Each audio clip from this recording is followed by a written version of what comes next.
ต่อจากนี้ไปขอเชิญท่านทั้งหลายรับฟังรายการสารธรรมยามแลงดำเนินรายการโดยพระครูอภิวัฒนวิกรม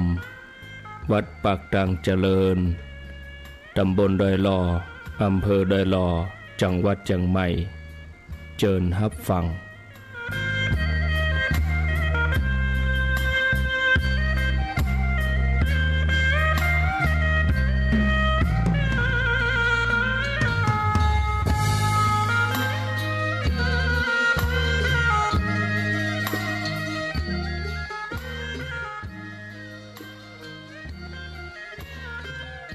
ขอนอบน้อมเอากุณพระแก้วเจ้าดังสามประการอันมีพระพุทธพระธรรมพระสงฆ์กุณพ่อกุณแม่กุณครูบาอาจารย์กุณศีลธรรมกรรมฐานจงมาปกห่มรักษาครูบาอาจารย์พระเจ้าประสงค์ทุกรูปปกห่มรักษาป้อออกไม่ออกศรัทธาตั้นสาธุชนคนดีผู้สนใจใฝ่ในธรรมทุกท่านขอถวายความเคารพแสดงความนับถือพระมหาเถระพระเถรานุเถระเจ้าคณะพระสังฆาธิการครูบาอาจารย์เจ้าที่เปิดวิทยุฟังอยู่ที่วัดที่ว่าเวลานี้บ่ว่าจะเป็นหลวงป่อหลวงลุงตุปี่ตุน้องเปื้อนสหธรรมครูบาอาจารย์ที่ท่านมีอายุพรรษามีการศึกษามีภูมิธรรมที่สูงกว่าเก่ากับผมขอถวายความเคารพแสดงความนับถือจุตนจุองค์ขอความสุขความเจริญในธรรมความผาสุกตั้งใจความสบายตั้งกายจงได้บังเกิดแก่ญาติโยมทั้งหลายทุกคนทุกท่านได้เวลา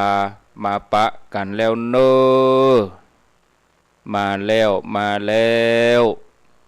มาปะกันแล้วญาติโยมท่านทั้งหลายมาปะกันในรายการสารธรรมยามแลงรายการสารธรรมยามแลงมาปะญาติโยมทุกท่านในวันนี้เป็นวันศุกร์ที่31เดือนมีนาคมพุทธศักราช2566วันนี้เป็นวันเดือน7เหนือขึ้น10ค่ำพร่ำว่าเป็นวันศุกร์มาปะกันในรายการสารธรรมยามแลงรายการสารธรรมยามแลงดำเนินรายการโดยอาตมภาพพระครูอภิวัฒนวิกรมวัดปากดังเจริญตำบลดอยหล่ออำเภอดอยหล่อจังหวัดเชียงใหม่เป็นผู้รับผิดชอบดำเนินรายการมาปะญาติโยมท่านสาธุชนทุกคนทุกท่านณสถานีวิทยุแห่งนี้บ่ว่าฟังจากที่ไหนตั้งใดไกลใกล้ญาติโยมก็รับฟังกันได้ผ่านระบบออนไลน์ก็ไปตามอินเทอร์เน็ตFacebook กานะ YouTube กาก็เป็นที่น่าอนุโมทนายินดีกับศรัทธาญาติโยมท่านสาธุชนทุกคนทุกท่านขออนุโมทนากับสถานีวิทยุคลื่น 104.50 สถานีวิทยุวัดฝายหินสถานีวิทยุคณะสงฆ์อำเภอฝางวัดพระบาทอุดม 100.25 ญาติโยมฟังทางแม่แจ่ม 106.25 ญาติโยมฟังทางห้วยตองซัก ญาติโยมฟังตังบุญญาวาสวิหารมจรลำปาง FM 106.50 แล้วก็ตีบ้านทุ่งเรดิโอ 89.50 อนุโมทนาเจ้าของสถานีดีเจเจ้าหน้าที่ผู้อำนวยการแล้วก็ผู้ที่มีส่วนร่วมในการเชื่อมสัญญาณนำรายการนี้ไปสู่ญาติโยมผู้ฟังทางบ้านเวลาบ่าย3 โมงเป็นต้นไปวันนี้ก็อยู่ด้วยกัน2 ชั่วโมงบ่าย3 ถึง 5 โมงแรงจันทร์ถึงศุกร์สลับสับเปลี่ยนกันวันจันทร์วันการนี่ก็ตุลุงยองวันพุธอาตมาภาพกับท่านพระครูสุเมธธรรมเสวีวันพฤหัสบดีนี่ก็เอาสัญญาณที่วิทยาสงฆ์นครลำปางที่วัดบุญญาวาสมาออกอากาศทุกวันพฤหัสบดีบ่าย3 ถึง 5 โมงแรงแล้วก็วันศุกร์อย่างวันนี้ก็มาปะอาตมาภาพถ้ามีธุระไปที่ไหนก็มาปะญาติโยมทั้งหลายถ้ามีธุระก็มอบหมายให้ครูบาอาจารย์รูปใดรูปหนึ่งเปิ่นมาจัดรายการแทนท่านมหาสมชาติพ่องตุลุงยองพ่องก็จะมีกันเนี่ย2-3 ตนที่เปิ่นสะดวกถ้าอาตมาบ่มีธุระทางใดก็มานั่งนั่งจ้ามาฮือธรรมะกับศรัทธาญาติโยมได้ญาติโยมที่ฟังอยู่ทางบ้านก็เอาความสะดวกสบายเนอะนอนฟังก็ได้นั่งฟังก็ได้บางคนก็อยู่ที่บ้านอยู่ที่ร้านบางคนก็อยู่ในรถอยู่ที่ไหนก็ฟังได้สะดวกสบายแปลงใจฮือดีแปลงใจฮืองามอากาศมันร้อนก็คะแนนจะไปฮือใจร้อนแปลงใจเย็นญาติโยมเนอะใจรถใจถนนก็ฮือมีน้ำใจต่อเพื่อนร่วมเดินทางทำการทำงานก็ฮือใจเย็นฮือมีเมตตาศรัทธาญาติโยมเปิดวิทยุฟังไปในบรรยากาศอย่างนี้ก็เป็นความบันเทิงใจนำเสนอสาระธรรมะก็เหมาะสมพอดีญาติโยมสลับซับเปลี่ยนกันรายการก่อนหน้าตะกี้เปิ่นก็มีสาระอย่างเต็มที่จบไปบางสถานีก็เป็นสาระบันเทิงเป็นเพลงคือความบันเทิงใจบางสถานีก็เป็นสาระต่างๆที่ตั้งสถานีเปิ่นได้นำเสนอกับญาติโยมทั้งหลายบ่าย3 โมงก็มาฟังอาตมาภาพรายการสารธรรมยามแลงพระครูอภิวัฒนวิกรมวัดปากตังเจริญตำบลดอยหล่ออำเภอดอยหล่อจังหวัดเชียงใหม่มาปะกันแล้วบ่ฮื้อได้ขาดแคลวเสียเวลานำเสนอสาระธรรมะคือกับญาติโยมทั้งหลายได้ฟังในช่วงแรก1 ชั่วโมงหลังก็นำเสนอแถมประมาณสักเกินชั่วโมงหรือ40 นาทีแล้วก็พอมีเวลาสุดท้าย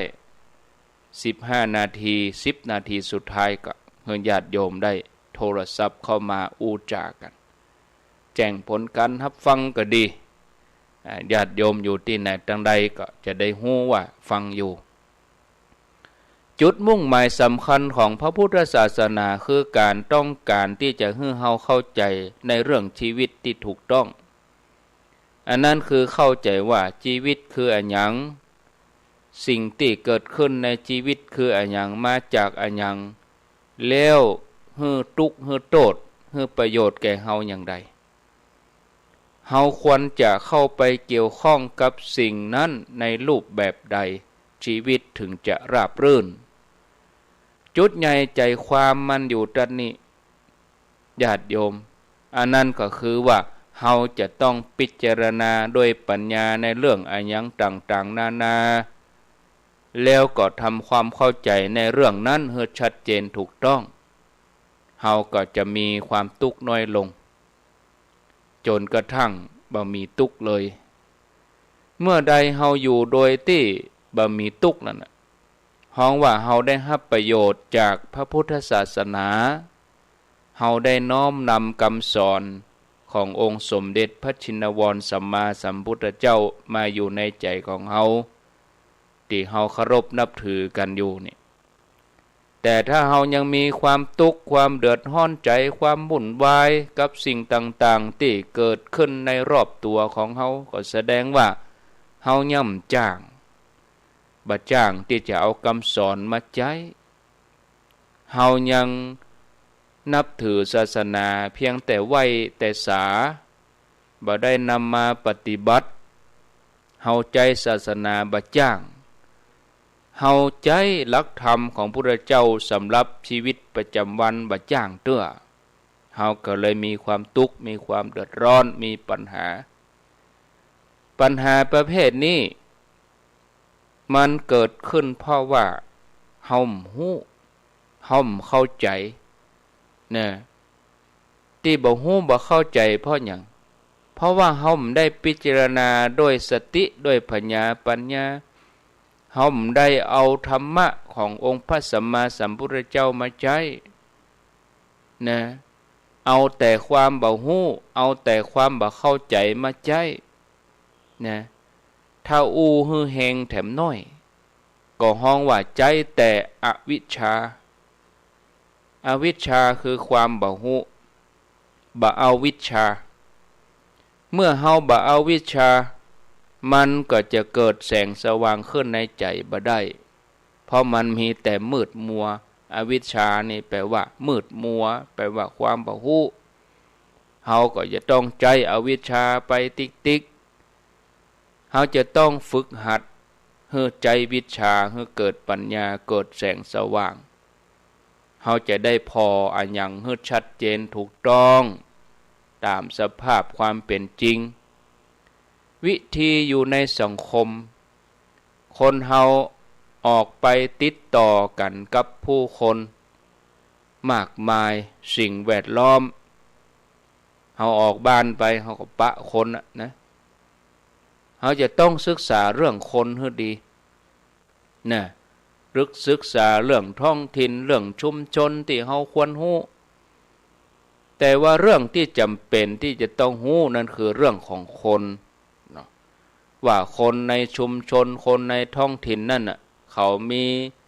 ความคิดเขามีพฤติกรรมจะได้เขามีแนวทางจะได้มีความเชื่อจะได้นะมีการกระทำอยู่ในเรื่องใดการกินอยู่จะใดนี่มันต้องละเอียดนะกรรมเก่าโบราณว่าอยู่บ้านใดเอาไฟบ้านนั้นนั่นคือการศึกษาคนศึกษาเข้าใจชุมชนนะเฮาต้องละเอียดเฮาก็จะสามารถเข้าถึงคนเหล่านั้นได้สามารถแก้ไขปัญหาถ้าเฮาไปโดยที่บ่ฮู้ว่าคนนั้น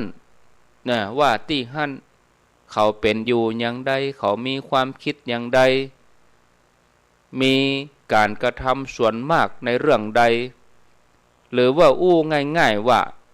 ชื่นชอบในเรื่องใดถ้าเฮาไปแบบรับหูรับตาเฮาก็สามารถจะเข้าใจแก้ปัญหาอันหยังได้เลยถ้าเฮาบ่ฮู้ข้อมูลพื้นฐานหมู่นี้ในตัวปัญหาของคนหมู่นี้เฮาจะแก้ปัญหาบ่ได้ฉะนั้นเฮาจะไปที่ใดเฮาก็ศึกษาให้ก่อนเนี่ยเฮาจะไปเฮาจะเดินทางเฮาก็วางแผนเฮาก็ศึกษาแผนที่ศึกษาเส้นทางเฮาก็มาคิดอ่านละจะว่าไปทางใดจะเวจะจ้าเส้นทางไหนจะดีบ่ดีเนี่ยเหมือนเดียวกันเฮาจะไปหาไผสักคนเฮาก็จะต้องศึกษาว่าคนนั่นเขาเป็นคนยังได้ชอบอันยังพอใจอันยังบ่พอใจอันยังชอบกีฬากะเนี่ย ชอบธรรมะกะเนี่ยชอบอันยังมีความรู้สึกนึกคิดจะใดอารมณ์เขาเป็นจะใดเนี่ยสิ่งมูนี้นี่ถ้าเฮาฮู้ถ้าเฮาเข้าใจก็เป็นประการแรกเป็นใบเบิกทางที่เปิ้นบอกว่าฮู้เขาฮู้เฮาก็ทำให้ชนะฮู้เขาฮู้เฮานะเป็นใบเบิกทางที่จะทำให้เข้าใจสะดวกสบายเริ่มต้นที่ดีก็มีชัยไปเกิงหนึ่งแล้วการที่เฮาจะไปอู้กับไผถ้าไปอู้เรื่องการเรื่องงานบางทีมันก็นักนะมันนักสมองมันนักล้ำไปอู้ไปอู้มาบางทีมันก็บ่เกิดการเป็นมิตรเท่าใด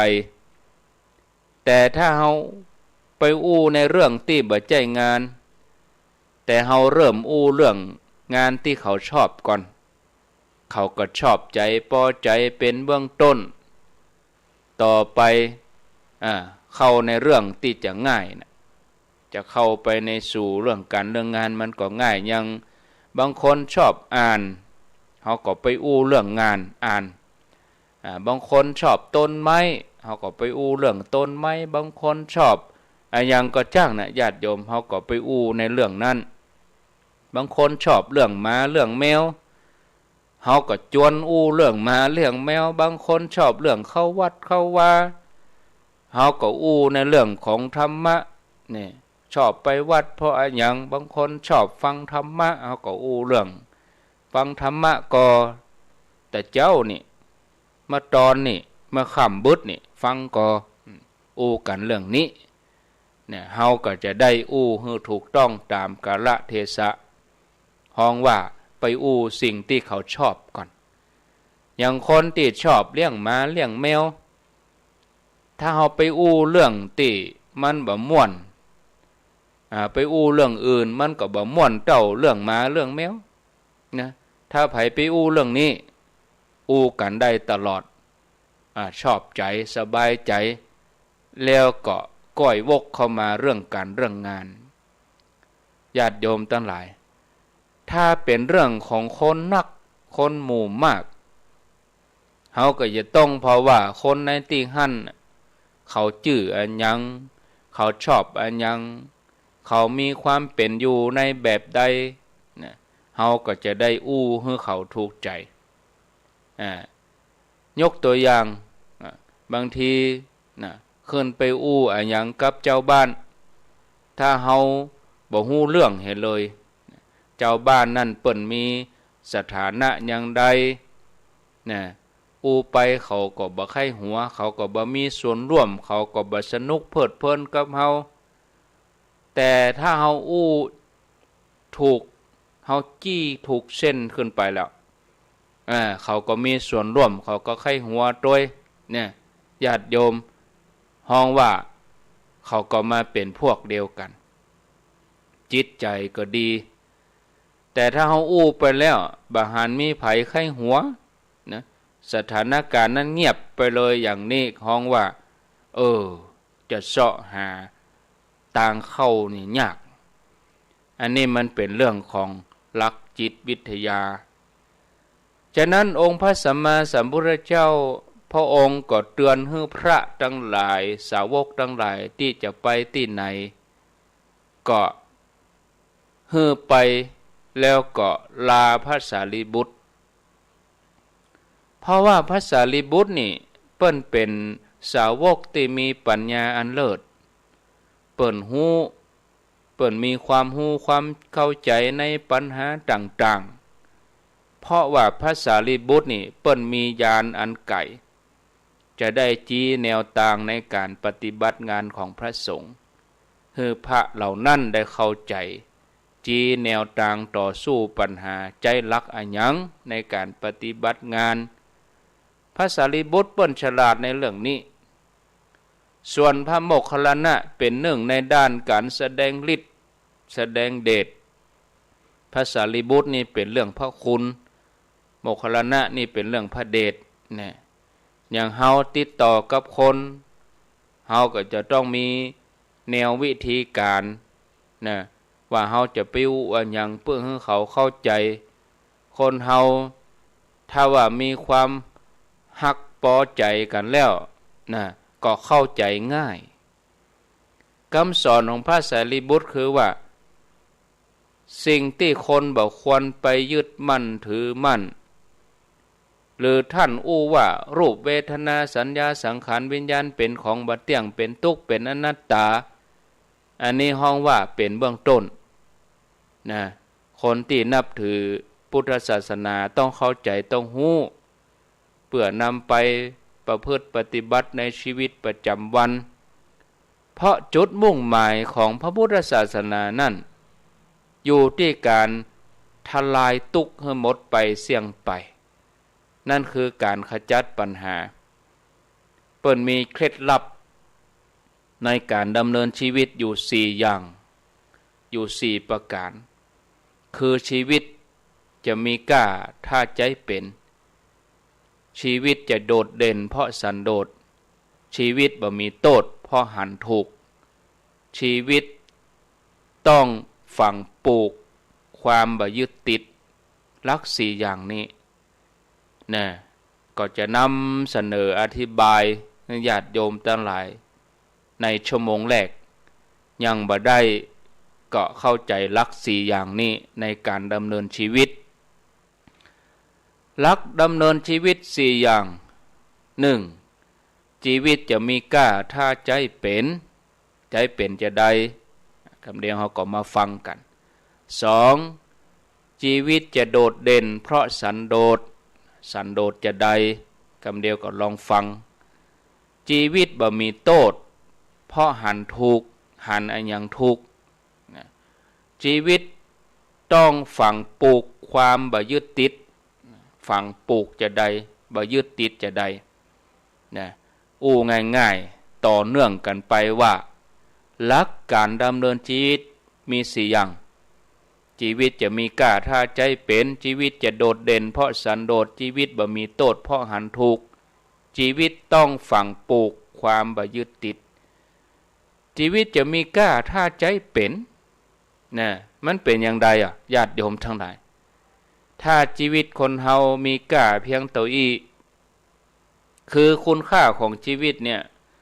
มันอยู่ที่การเกิดการเปลี่ยนแปลงนะในช่วงของการมีชีวิตอยู่แล้วก็แตกสลายไปในที่สุดนะถ้าว่าเฮามีชีวิตเพียงเท่านี้เกิดขึ้นแล้วก็ตายไปมันก็มาต่างอันหยังกับสิ่งมีชีวิตต่างๆที่อยู่รอบตัวเฮาท่านผู้ฟังญาติโยมแต่การที่เฮาได้เกิดมาเป็นมนุษย์เฮาได้พบพระพุทธศาสนาเฮาจะต้องมีอันหยังดีกว่านะเนี่ยเป็นข้อที่เฮาควรพิจารณาเฮาต้องพิจารณาว่าเนี่ยอย่างใดถึงจะทำให้ชีวิตมีสาระเนี่ยจะใดถึงจะทำให้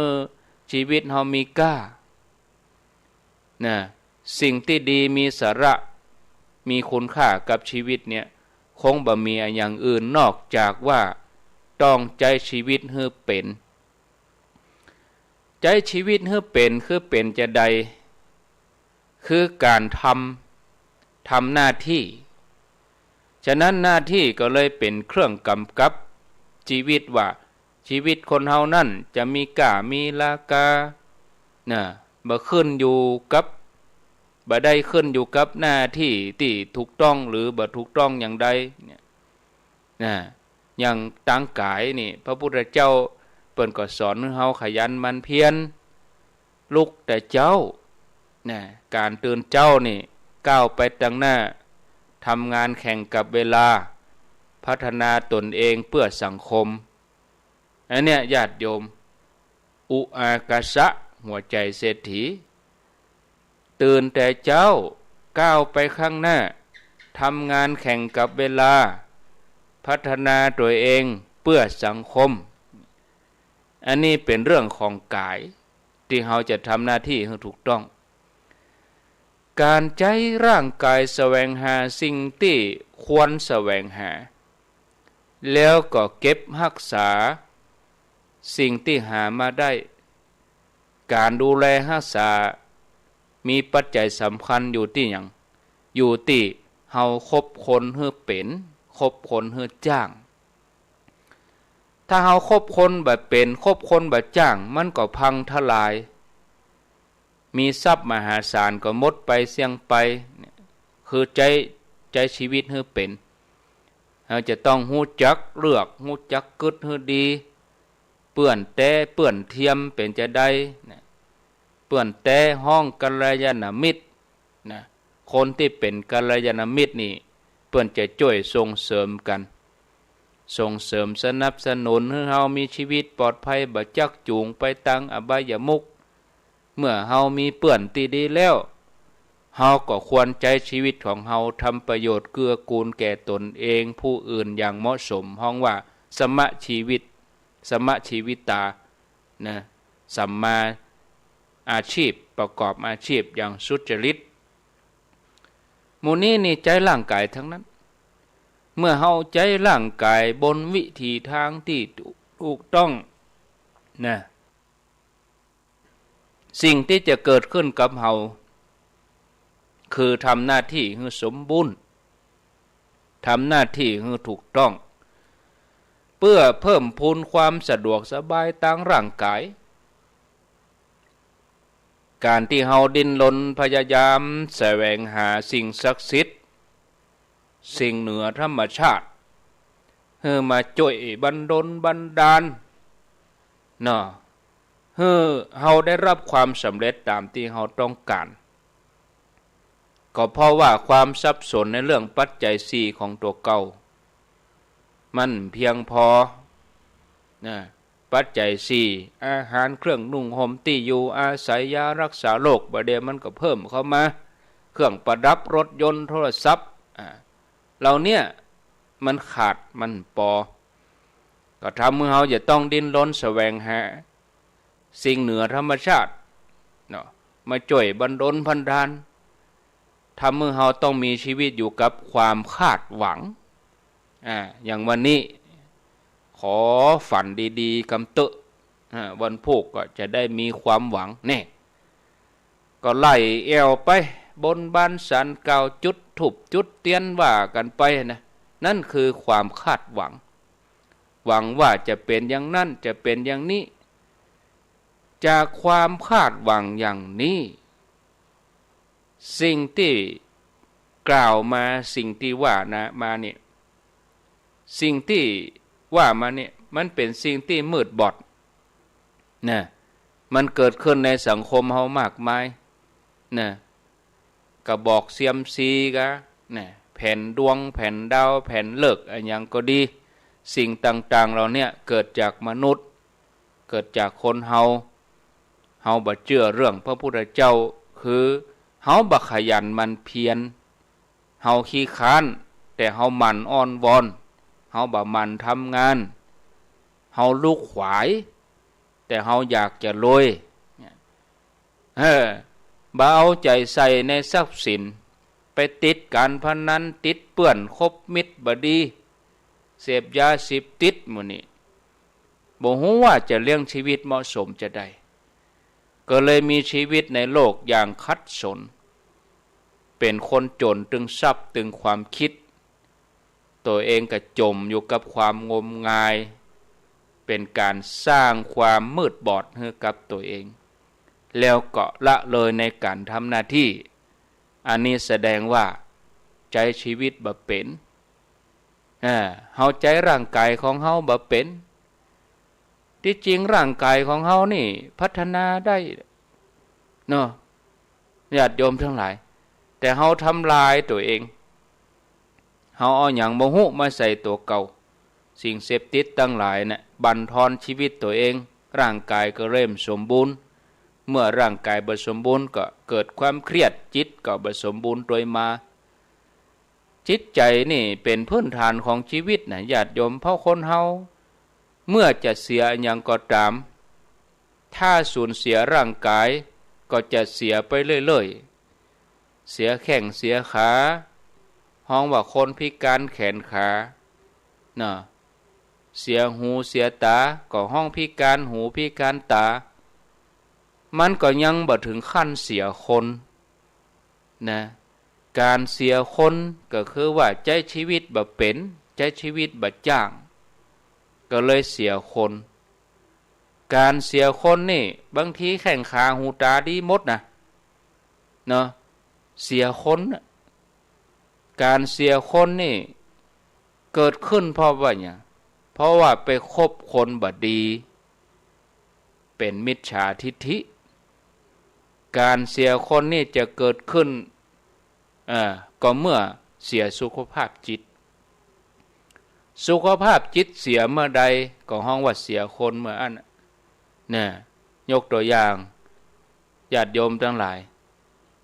เมื่อหักคนอื่นนักเข้านักเข้าเนาะจังคนอื่นนักเข้านักเข้ามีความคิดติบ่สามารถจะควบคุมได้เฮาหันข่าวเนาะสามีผัวไปตัวง้อเมียบ่ยอมคืนดีไปแยะเฮอเปิ้นยิงเปิ้นเอามีดแทงเปิ้นฆ่าเปิ้นเนี่ยเสียคนเสียสุขภาพจิตคลั่งบ้าเป็นอย่างนี้หันข่าวออกมานักต่อนักญาติโยมเอาเปิ้นไปขี่รถแล้วก็ทำร้ายร่างกายแล้วก็เอารถนั่นเอาไปทำนองที่ว่าไปตกน้ำคลองไปเลยจมตึงรถตึงคนเสียชีวิตตายไปเหี้ยลูกน้อยจะอยู่อย่างใดเนี่ยกำพร้าไปเหี้ยเนี่ยญาติโยมมาเสียคนเมื่อนั้นน่ะญาติโยมคนที่เป็นคนดีๆถ้าเสียคนแล้วเนี่ยเมื่อร่างกายเขาต้องเคลื่อนไหวตลอดเวลาแต่จิตใจนี่ต้องทำให้สงบร่างกายเคลื่อนไหวจิตใจต้องสงบฉะนั้นเราจะต้องมีการฝึกฝนจิตใจให้เป็นไปเพื่อประโยชน์เพื่อความสุขแก่เราแท้ๆมีภาษิตในพุทธศาสนาปรากฏไว้เหมือนกันว่าจิตตังทันตังสุขาวะหังจิตที่ฝึกดีแล้วนำความสุขมาให้เฮาฝึกจิตโดยการใจจิตทำหน้าที่เฉพาะอย่างคือการเจริญภาวนาฝึกกรรมฐานแต่การทำทั้งสองอย่างนี้ทำให้คนเฮาบางทีก็ไปนอกลู่นอกทางไปนักเพราะว่าบ่ได้ศึกษาให้เข้าใจแท้ๆว่าเจริญภาวนาคืออย่างกรรมฐานคืออย่างเอาไปเอามาเอาภาวนาเป็นเรื่องวิเศษไปเหียภาวนาเราจะได้หันนี้มันผิดผิดต่างบ่เข้าใจนะบางทีก็ขาดคะเนไปคนเดียวคนที่ฝึกเจริญจิตภาวนาแล้วก็มีลักษณะอย่างนี้ซึ่งความจริงบ่ได้เป็นไปอย่างนั้นสิ่งที่ปรากฏเกิดขึ้นกับจิตที่ฝึกดีแล้วนั่นคือความเข้มแข็ง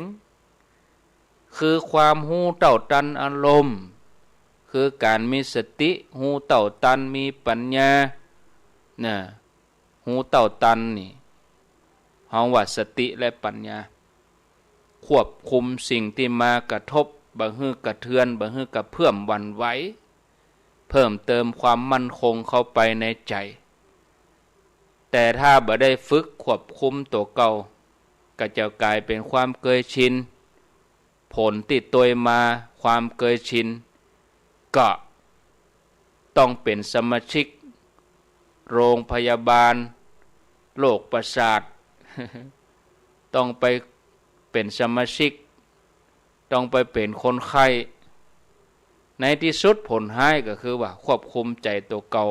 บ่เป็นในทางที่ถูกต้องนอกจากเรื่องกายเรื่องจิตแล้วนี่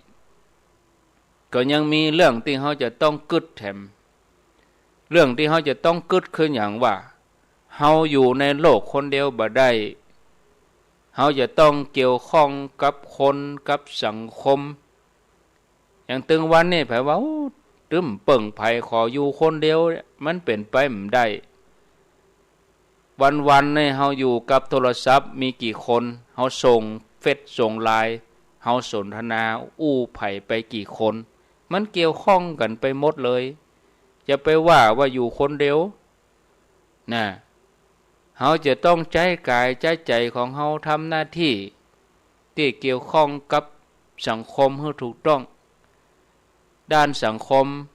พุทธศาสนาสอนให้เฮาเกี่ยวข้องกันไปในตามลำดับเกี่ยวข้องจะใดก็จะต้องพอตั้งแต่ตัวเฮาแล้วเกี่ยวข้องกับคนที่อยู่รอบข้าง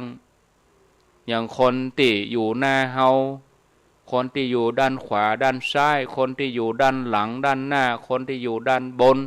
เปิ่นห้องว่าทิศทั้ง6เนี่ยที่เกี่ยวข้องกับเฮาก็เกี่ยวข้องกับเขาทิศถึง6เนี่ยติดถึงหมดเนี่ยถึง6เนี่ยทิศถึง6เนี่ย